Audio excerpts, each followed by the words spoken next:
अस्सलाम वालेकुम गाइस, कैसे हैं आप सब लोग। आज मैं आप लोगों के लिए एक बहुत अच्छी चीज़ सामने लेकर के आ रहा हूं। अभी कुछ दिनों पहले यूपीपीएससी ने जीआईसी का रिज़ल्ट जारी किया, प्री का। इसमें हमारे काफ़ी सारे साथियों ने क्वालिफाई किया। तो 6 फरवरी को मेंस का भी एग्ज़ाम है। उसके लिए मैं काफ़ी दिन से कुछ सोच रहा था कि कोई ऐसा डॉक्यूमेंट्स या कोई ऐसी बुक्स मिल जाए जिसमें हमें चीज़ों को कलेक्ट करना ना पड़े और सीक्वेंस के साथ चीज़ें मिल जाएं। तो कुछ दिनों पहले मैंने वेबसाइट पे सर्च किया घटना चक्र को। तो घटना चक्र ने हम लोगों को क्या किया है कि वो जीआईसी का जो सामान्य हिंदी होता है और आश्रम पद्धति जो एग्ज़ाम प्रवक्ता के होते हैं, और जीआईसी जो हम लोगों का उर्दू है, हिंदी है या इसी तरीके की सारी चीज़ें हैं। तो उसके लिए जीआईसी ने घटना चक्र ने सामान्य हिंदी के नाम से एक बुक लाई है। ये मैं आपको दिखा रहा हूँ, ये शायद उल्टी नज़र आएगी आपको।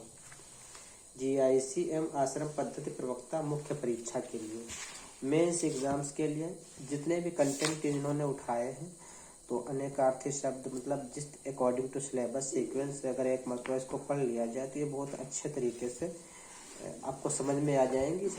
इसी तरीके से इसमें काफ़ी सारी चीज़ें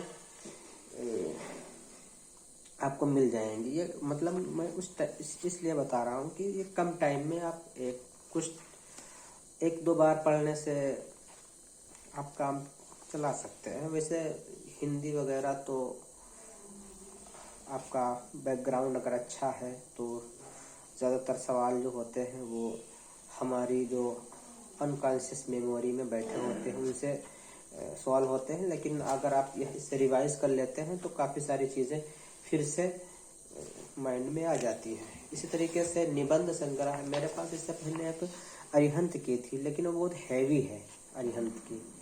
उसमें भी काफ़ी अच्छे अच्छे मटेरियल थे, काफ़ी अच्छे अच्छे टॉपिक्स थे।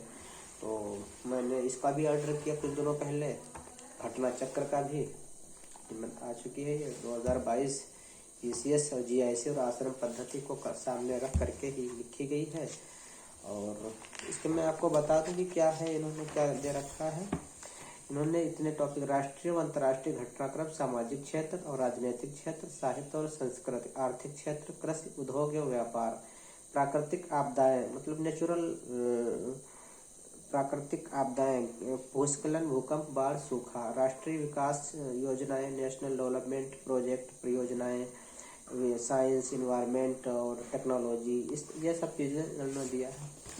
एक बार तो इसको अगर पढ़ लिया जाए तो बहुत सारी चीज़ों को माइंड में रहना बहुत ज़रूरी नहीं है, लेकिन थोड़ी बहुत चीज़ें तो आ ही जाती हैं। और बाकी एग्ज़ाम में तो वही चीज़ें आप रखेंगे जो आपकी मेमोरी है, जो आपकी अंडरस्टैंडिंग है, ये सब मैटर करेगा। आप लर्न क्या कर रहे हैं ये मैटर नहीं करता है, आप किन चीज़ों को वैल्यू दे रहे हैं ये ज़्यादा मैटर करता है। आपके कॉन्शियस माइंड में क्या है, अनकॉन्शियस माइंड में क्या है, दोनों को का जो कॉम्बिनेशन होता है वो पेज पे उतरेगा। तो ये हो गया सामान्य हिंदी और मेंस। सामान्य हिंदी और निबंध संग्रह, ये दोनों टॉपिक जो हैं ये हमारे सामान्य से ये सभी के लिए आएंगे। हिंदी, इंग्लिश और इसी तरीके से संस्कृत, जितने भी टॉपिक सब्जेक्ट हैं सबको ये कॉमन पेपर देना ही है। और बाकी सब्जेक्ट आप अच्छे से पढ़ेंगे और इसका कॉम्बिनेशन जब अच्छा होगा इंशाल्लाह सबका सिलेक्शन भी होगा। तो आज ये बुक मेरे पास आई तो सोचा कि डिस्कस कर लूँ आप लोगों से। अभी मैं घर पर ही हूँ, होम टाउन सीतापुर में। बाकी कोई अगर प्रॉब्लम हो, मैं तैयारी तो नहीं कर रहा हूँ, तैयारी तो आप लोग अच्छे से कर रहे होंगे। मेरे पास तो बहुत कम टाइम रहता है। इंशाल्लाह सबका सिलेक्शन हो, दुआ कर रहा हूँ आप लोगों के लिए। Best wishes.